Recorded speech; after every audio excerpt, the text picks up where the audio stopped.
I did a little stalking on Pippin last night, and although I've known him for a few years from WordCamp, he's a pretty humble guy and keeps it kind of on the down low. He's a legend right in our own backyard, almost now. He's moved all the way out to Hutchinson. He owns and founded Sandhill Development. So how many people have used a Pippin's plugin of some type? He's got a bunch of them out there. Easy Digital Downloads, Affiliate WP, Restrict Content Pro, Sugar Event Calendar, Sellbird, Pippin's plugins, and over 50 more free ones on the WordPress repository. His first plugin was Font Uploader. What year was that? 2010. That's what I thought. I saw an interview with Syed about that. So without further ado, and he's going to clue us in on how hard it is to run and scale a business, I think, today, Pippin Williamson. Thanks, sir. Good morning. Welcome to WordCamp KC. As Jim said, my name is Pippin Williamson. This morning, I want to talk to you about the ever-changing roles of founders, CEOs, and owners of bootstrapped businesses. This is something that's pretty personal to me, being the founder of a small bootstrapped business. And coming from the 8 to 9 years ago when I started building a company, I had no plans to build a company. I had no plans to hire a bunch of people. I had no plans to build products. I had no plans to do any of that. Yet today, I am now the CEO of Sandhills Development, which is a 20-person company that is distributed across 4 countries and a bunch of states in the US. And we primarily build e-commerce, affiliate marketing, and membership plugins for WordPress. This all kind of started back in my college dorm room as a hobby. I was building websites for clients, just anybody that would hire me.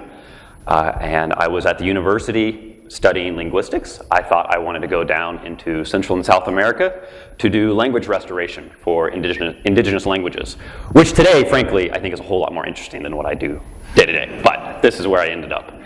So I was doing freelance development on the side just to make a little bit of extra to pay my rent. And I also worked as a stagehand at a theater making $7.45 an hour. And today, it's a pretty different world. I have gone through the process of building products, hiring people, firing people, growing a team, figuring out what in the world I want to do, going from a developer to a marketer to a designer to an accountant to a business owner to considering selling my business to starting another business to every single role you can imagine within a company I have held. And the reason I've held that is because we run a bootstrapped company, and when you start something by yourself, it's you and yourself. Or, as I'll say it, it's me, myself, and I. So regardless of the job that has to be done, guess who gets to do it? This guy. Or you, or whoever it is that's starting a business. You do everything. You take care of every single role. So for me, starting out, it was a hobby. I built some plugins for fun. I built some websites for fun, and occasionally somebody would pay me a little bit of money to build a website. And that accidentally turned into a 20-person company that, well, looks very different than what it started with. So I want to share with you how roles kind of change for founders, CEOs, and business owners. I don't know how many of you here are one of those, or is aspiring, or thinks they might be, or is just interested in it.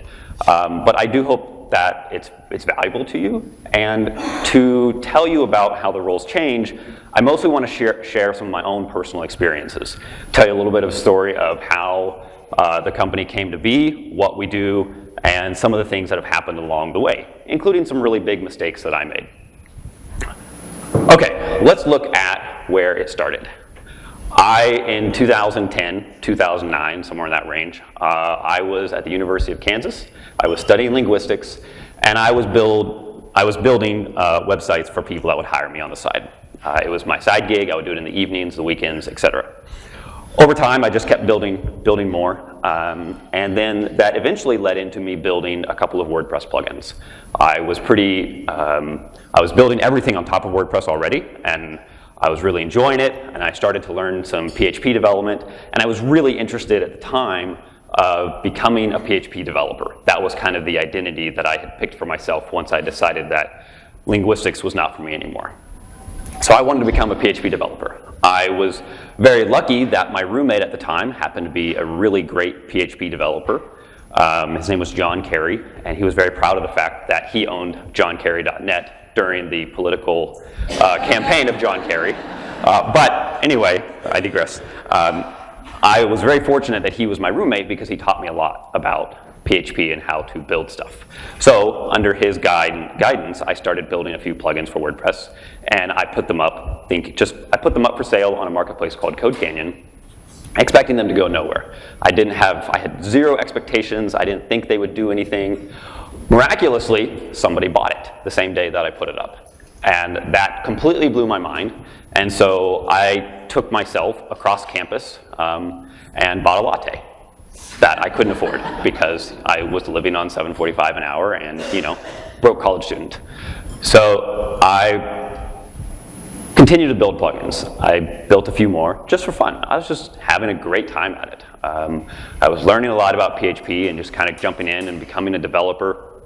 And I was living in a house at the time that had a lot of synergy. We had myself, my brother, a good friend, and my other roommate, who we were all really interested in building things, just all sorts of different things.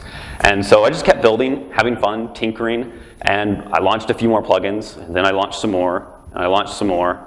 And then, kind of by accident, I realized all of a sudden, whoa, I have a business. This is kind of strange. How did this happen?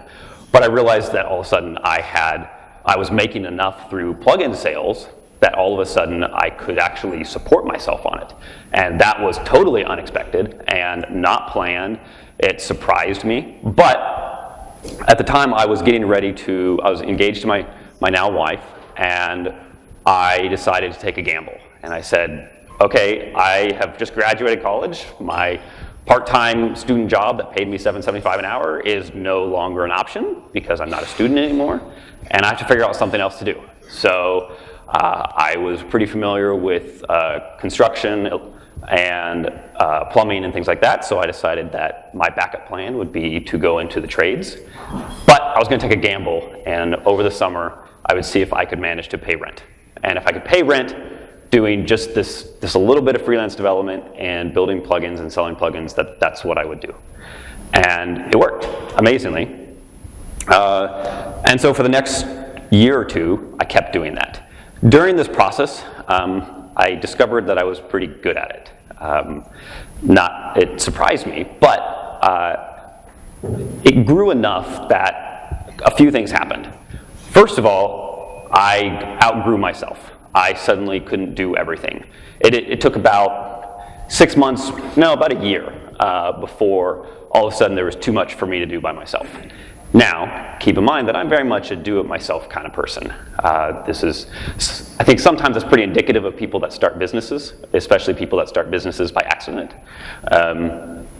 If my plumbing breaks at my house, I fix it. If my windows break, I fix them. If my car breaks, I fix it. And that's just the way that I've always been. That's the way that I grew up. And that meant that when building a business, even though I wasn't intentionally building a business at the time, if I need somebody to handle customer support, I do it. If I need somebody to figure out the taxes for the company, I do it. If I need to figure out how to build a new product, or how to fix this problem, or how to restore a server after it crashed, I do it. And that's just the way that I was. And the good side of that means that I got a lot done. The bad side of that is there's a lot of things that I did that I should never have done because I'm just really terrible at it, frankly. So the first time that I learned that, there's a couple of them. The first one was when I realized that I had burnt myself out on customer support because I got to a point where I had enough customers that I was working 18 hours a day just to keep them all happy. And I didn't like the idea of hiring somebody because that meant that I was losing my control. I was losing the control of the experience. I was losing the ability to help the customers in the way that I wanted to. And so eventually I realized that I had to get over that. And so you have to hire somebody. You have to bring somebody else on. But before we go into that, I want to tell you about one of the bigger screw-ups that I made. And that is because I'm a do-it-myselfer, I decided to always file my own taxes. Taxes are hard. Let's be honest. Unless you're a CPA or somebody that, well, in my mind is a masochist, taxes are hard. Well, when you make $775 or $745 at a part-time college job and they hand you a W-2 or a 1099, that's it. Taxes are pretty easy. I mean, you go to TurboTax, you put in your 1 or 2 forms and you maybe pay $50 and you're done. Or you go to H&R Block or whoever you want to do it, you hand it over and you're done. Well, so that was my experience with taxes. And then I went, in the course of a year, to all of a sudden having a 6-figure income business that I had no experience with. And I didn't know what I was doing. I had built products unexpectedly that started to do really well. And so I decided I'm still going to file my own taxes. I'm going to take care of that myself. And it ended up being a mistake that just about cost about $20,000 because I did it wrong. I didn't know that I did it wrong, but I did it wrong. So one of the earlier things that I learned is that we have to be willing, if we are a business owner, to let somebody else do it. We have to recognize when we are not the best person for this job. And taxes is one of those places where I'm definitely not the best person for the job. I actually like to joke with the team, or maybe my team now jokes with me, sometimes in a good-natured manner, sometimes in a very serious manner. I'm terrible at math, and I built an e-commerce plugin, which is an interesting combination. So when we run numbers for the team, they always verify my numbers because they end up inevitably being wrong, which is the same reason why I ended up with a $20,000 tax mistake. And then the next year ended up with a bigger mistake. Okay, so let's talk about hiring for a moment. When you do everything yourself, you tend to be opposed to hiring, not because you believe other people do a poor job, not because you don't want to hire somebody, not because you don't have the resources, but because you're just naturally built to do things yourself. Instead of, your first instinct is to just well, okay, we have a problem. Let's jump in and we'll fix the problem. We have something that's done. We'll jump in and we'll do the job. That's pretty easy. It's just natural for us. Well, I had burnt myself out because I was working 18-hour days and I was done. It was putting a strain on me, putting a strain on my marriage, and it needed to change. So I got over myself and I started looking for help. I started looking at how to hire people. And I hired a couple of part-time people to help with customer support. What I didn't know at the time is that I had no idea how to hire anybody, and I had no idea how to delegate. I had no idea how to manage. I had no idea how to talk to somebody about this new job that I was paying them to do. The process, and now this is actually still not too different from today, but the process then for me hiring somebody was literally a tweet that said, hey, you want to do support for me? I'll pay you this an hour. See you tomorrow. That was it. Pretty informal, and we're still pretty informal, but that also meant that when they came to work that next day, when I found a couple people to accept a part-time job from me, is I basically said, here's the support system, here's your login, see ya, like, good luck. There's no management, there's no direction, there's no guidance. I didn't know how to hire somebody. I didn't know how to have people work for me because I had done every role myself, always. The role that I had never done, however, was learning how to hire somebody. So those first people that we hired didn't work out. And they honestly didn't work out because of me, because of my own failing and my lack of understanding of how to actually bring somebody on and help them do the job that I paid them to do. I knew how to give them access to a system, and I knew how to pay them, and that was about it. So those first ones really didn't work out. But we kind of muscled our way through. And now, if we fast forward to about 2013, I am still a solo freelancer. I have hired a couple of people part-time. They have not worked out, and I'm solo again. I'm solo again with a line of products making about $350,000 a year and having no freaking clue what to do. Because number one, I can't manage it. It's too big for me. So I started to get paranoid. I started to think, what if I get sued? This is a problem. I build an e-commerce plugin, a membership plugin, and a few other things that have a lot to do with people's businesses. And if I screw up, somebody out there is going to sue me. So I start to get paranoid. So I decide, okay, well, here's a role that I should jump into. Legal expert, obviously. So I'm going to figure out how to not get sued.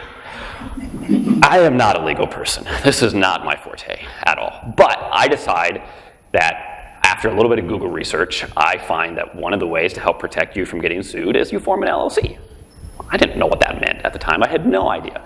But I knew that supposedly forming an LLC was an insulation against, is protecting myself. It's basically like, hey, here's a business and here's me. Sue the business for everything the business has, but don't touch me. It's basically, that was my understanding of an LLC.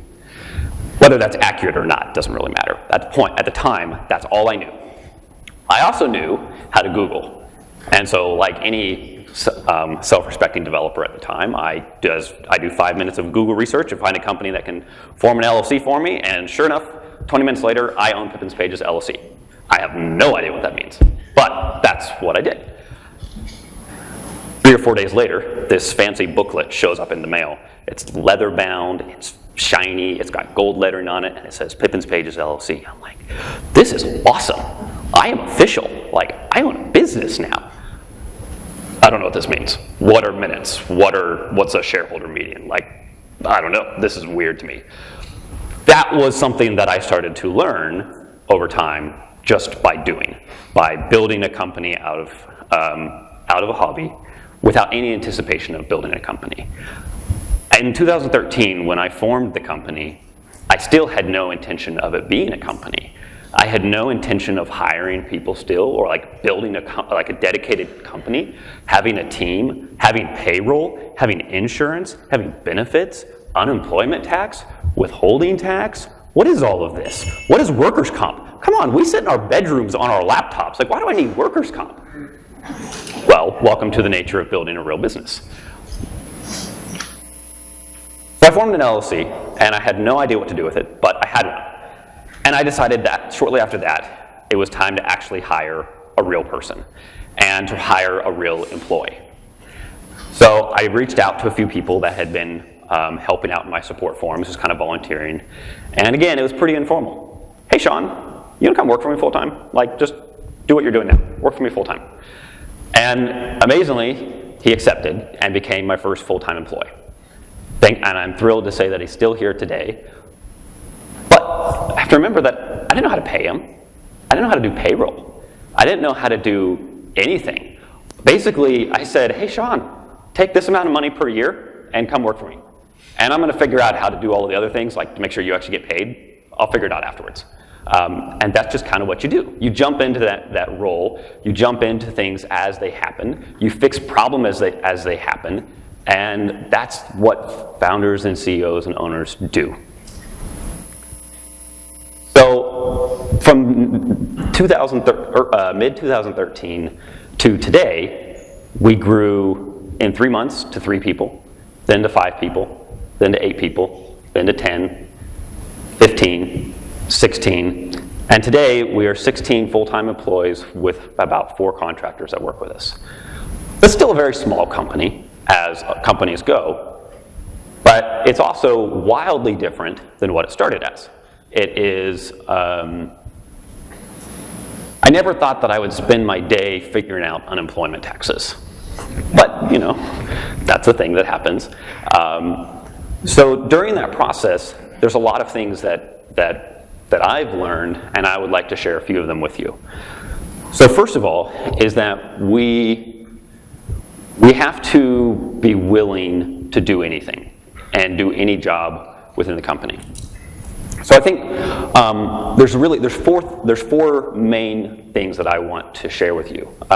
Number one, and to me these are 4 ways that we can help ensure that owners, founders, CEOs, or anybody that is aspiring, or anybody that is just interested, or anybody maybe that has a friend or a family member they would like to help out. I think there's 4 things that we have to do. So number one is we have to be willing to do any job within the company. It doesn't matter what it is. Most bootstrapped businesses start with their founders doing everything. So I told you that I was the developer, I was the marketer, I was the support person, I was the designer, I was the accountant. I was every single role within the company, and it changed all the time because as things happen, as we built a product, launched the product, somebody bought the product, that person comes in and asks a question. I had no intention of people actually buying this product, but guess what? If you put something up for sale and somebody buys it, and then they ask a question, you kind of have to answer them. And oops. Well, so that grows, and then you become HR, you become the hiring person, you become the firing person, you become the manager, you become a boss. You then figure out whether or not that's going to work for you, and then you figure out how to replace you with somebody else because you don't want to be a manager or because you're terrible at it. You jump through all of these roles. So a founder or a CEO or a business owner or boss or whatever title you want to give them has to be willing to do any job within the company. It doesn't matter what it is. It doesn't matter how glamorous or not glamorous it is. Unfortunately, I think a lot of businesses, a lot of CEOs, if you will, have this idea of, I sit upon my throne and I watch my minions work. Fun. No, that's ridiculous. We start with building and doing everything. And so that means we have to be willing to do everything. Number one, because typically the people that start a company have the know-how or the knowledge or the experience to do every job within the company. And when they can't do it, such as me doing taxes, we know how to find somebody that can. Whether that's hiring the right CPA or going through the process of hiring the wrong CPA that then costs you $100 grand. And then figured out how to replace that CPA with somebody that actually knows what they're doing. So we either know how to do every job, or we know how to find the person to do every job. But what if you get into a situation where all of a sudden this role that you filled with somebody, maybe they leave unexpectedly, either because they choose to move on, they have an accident, they are unable to work, or who knows what. You have to be able to fill that role. And sometimes that means you literally walking in and filling that role with your own shoes. Sometimes it means figuring out how to get that role filled. So we have to be willing to do every single job in the company, even if it's the role of janitor. Because, sometimes when you're like me and you spill beer all over the floor, you still got to be the janitor. Number two is number two. Number three and number two.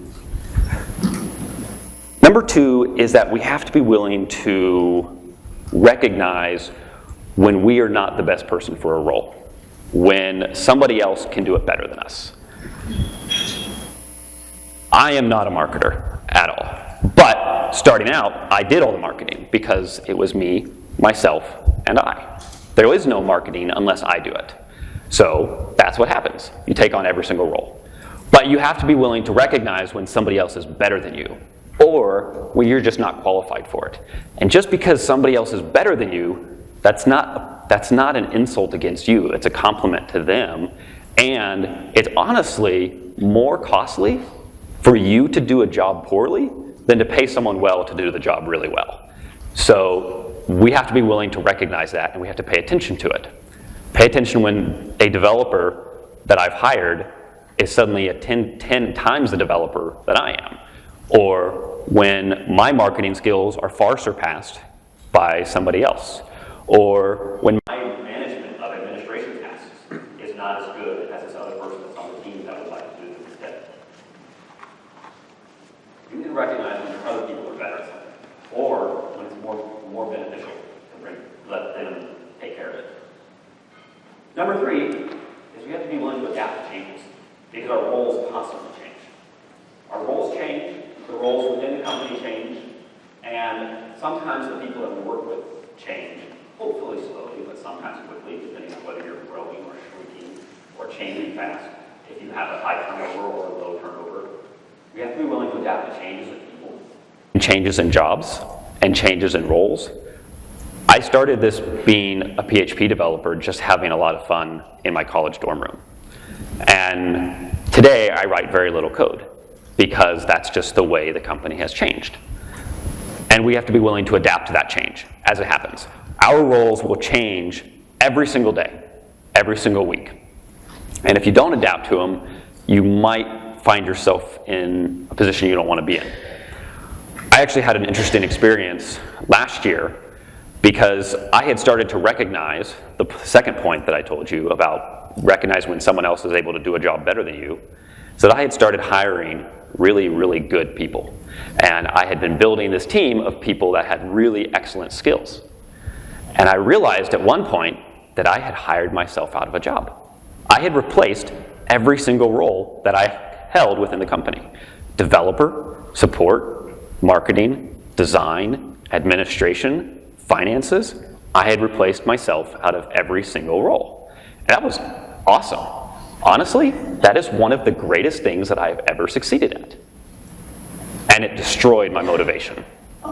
I literally felt like I walked into a brick wall because suddenly I wasn't needed.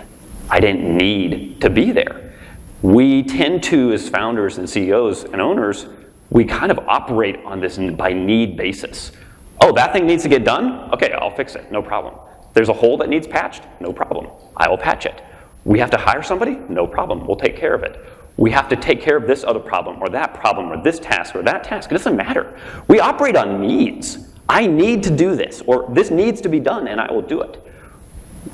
I am really good at doing things that need to be done, even if I don't like them. And the moment that I am not needed, I don't know what to do with myself anymore. And that was really strange. I did not expect that to happen, and it completely surprised me. But that's a change. That's a change that we have to be willing to adapt to.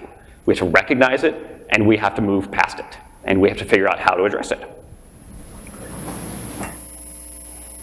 Number 3. I told you number 3, I think. So number 3 is we have to be willing. Number 4, is we need to be willing to address needs. What is a good founder? What is a good CEO? What is a good owner really good at doing? It's addressing needs. It's taking care of the things that need to be done. I found that all of a sudden when I wasn't able to address needs, that I had problems. I didn't know what to do anymore because I didn't have needs to address. But the entire role that we play is addressing needs. So early on, it's knowing what to build or figuring out something to build, and then it's addressing the needs of your customers because they have a problem, they have a support ticket that they need help with, they're experiencing a bug or a pain point or a lack of something, and they need that fixed. And then it becomes your own needs of, okay, now you have to figure out how to turn this thing that is consuming 18 hours of your life into a profitable business so that you can survive, so you can pay your bills. And then it becomes, you have a need of maintaining that and sustaining it. And then you have a need of all of a sudden there's so much work to do that you can't do it yourself, and so you need to hire people. You need people. Well, guess what you have when you have people? Now they have needs. And all of a sudden your job changes from addressing the needs, bringing them on to address your needs, and now you get to address their needs. And so you kind of flip-flop.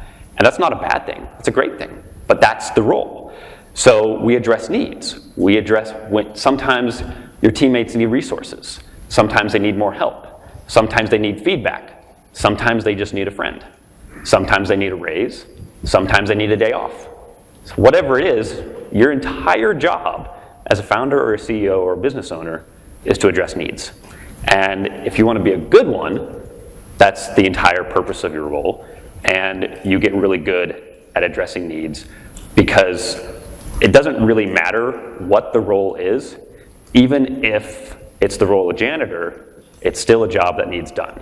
And so you get to take care of it. And you address those needs, and you'll be okay. I think that's probably the most important thing that I've learned as my roles have changed from being a developer to being a CEO. Today, I don't get to play in the code all day, like maybe sometimes I would like. I don't just build new products for fun. Sometimes I still do, but mostly I address needs. And actually I think that's a really, really great thing, because that means I can solve real problems every day.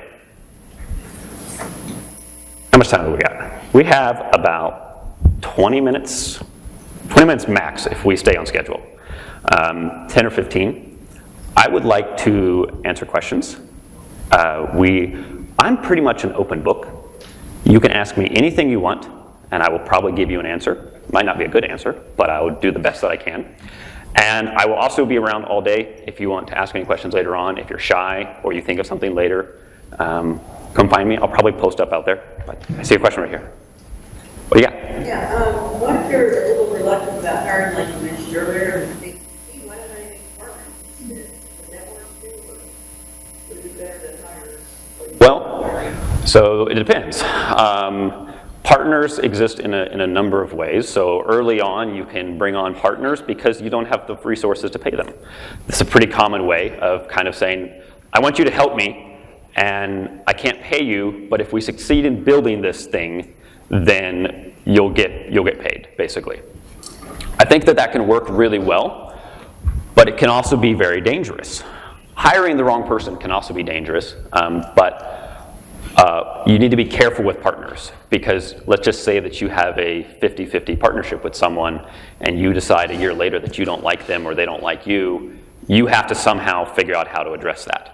It's not necessarily always going to happen, but it is a real concern. And so you should be careful with who you decide to partner up with, and don't do it just on a whim, for sure. Who's next? You were talking about how you learned that there were certain things you learned that there were certain things that you weren't the best equipped to do. But I'm curious about your evolution of something you were doing to fun, to actually making lots of money at it, to seeing you had a business. To what extent did you feel possessive of it and the idea of power? Because before you incorporated, it wasn't even in black and white legalese, but once you're an LLC, you have power when you manage it. And as you're giving it around, was that difficult for you, or is that just not in your nature? I'd say it's not in my nature. I don't know if this will answer your question or not, but I will do my best. So at no point did this start with the intention of building a company because it elevates you in a financial or a social or an economical status type of position. Like I said, there's no golden throne that we're sitting on over here, like just watching people work from a position of power. That's never happened. It's not something I've ever been interested in. I think it's, for me, building a company ended up being a passion, and it was a passion of bringing people together. I didn't realize that at first. Okay. But once we started building a team and getting really good people in, to me, what I recognized as being the most valuable was the people that I worked with. That is another question, since I get that sense that it's not about power in the company. So the company is there. You see your role as actually being the major HR support for all of the people on your team. But what about in the cutthroat world of business? Once a company gets bigger and bigger, it becomes harder and harder to maintain it. What about the management functions of company control, since someone has to define the mission of where it's going, and predicting the future for the company? Do you outsource that, or do you consider that part of your role as CEO? So I definitely do consider that part of my role. I've always been I keep things pretty close to me in terms of making decisions.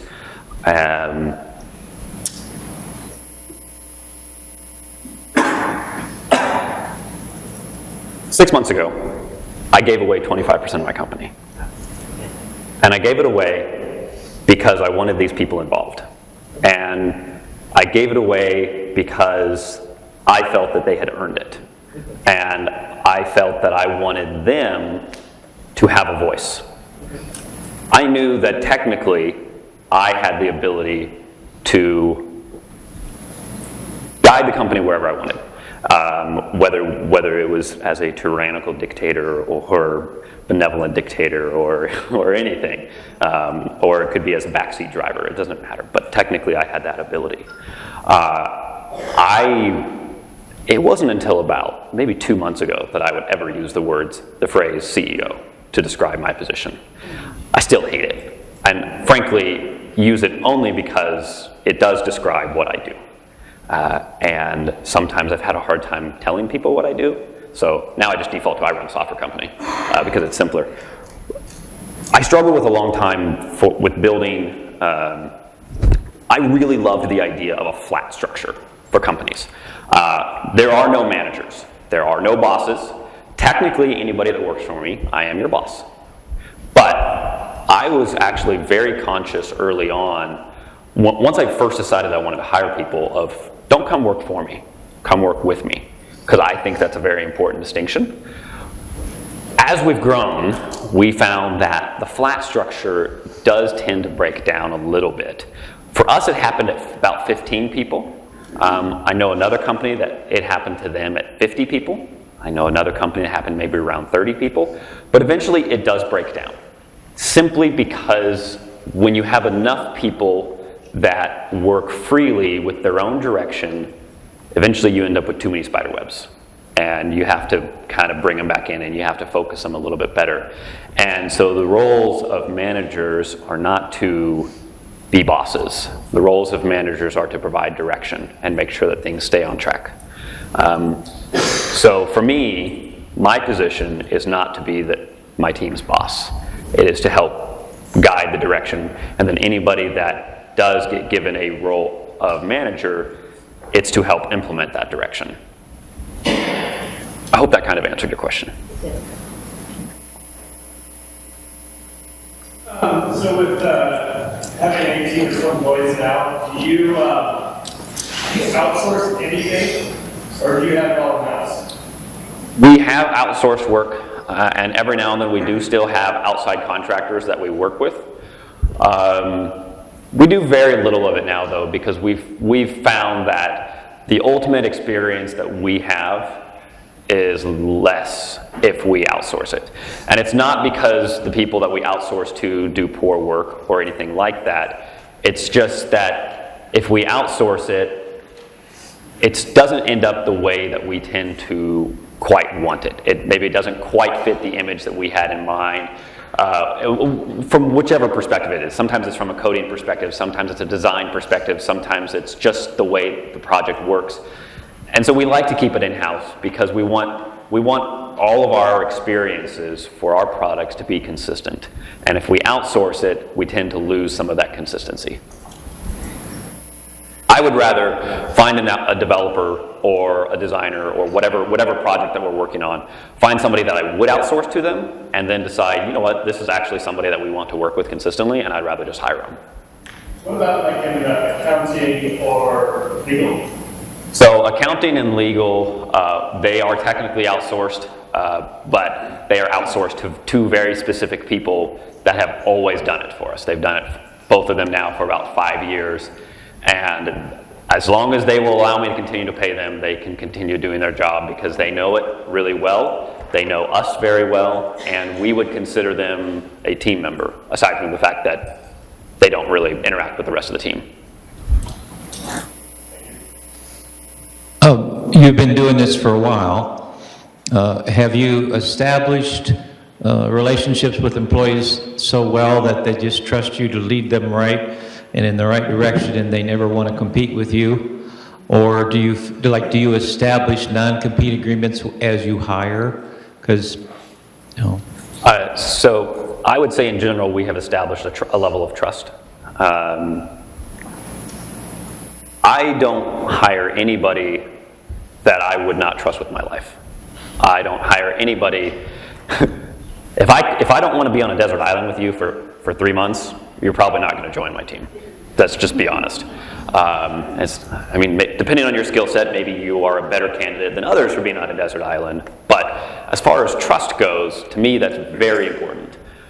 Our contracts, at some point, this will probably bite me, but our contracts are super simple, and we do not establish non-competes. We have a few set requirements, and it's basically that if you work for us, you do have a voice that represents the company, and that is to be you need to be mindful of that. And that's about it. That's about as far as our contracts go. I am not interested in non-competes. If you start going off on the side and building side projects, that's awesome. Side projects are where we get really good at things. Side projects are passion projects. Side projects help us get better. Side projects motivate us. So I think that's really important. And frankly, if your passion is to go do this other little thing, if I want to stomp out your passion, then I'm an asshole. And I'd rather not be one. So, is that 2 minutes or 2 questions? 2 minutes. All right. Good. Thank you, Pippin. If you could go back in time, back to those college room, that first year or so, what would you change, or what advice would you give somebody that's in that position today that, you know what, if I would have just done this, I would be so much more better positioned today? I think I want to preface this by saying that today we are so much further than I ever thought that I would be.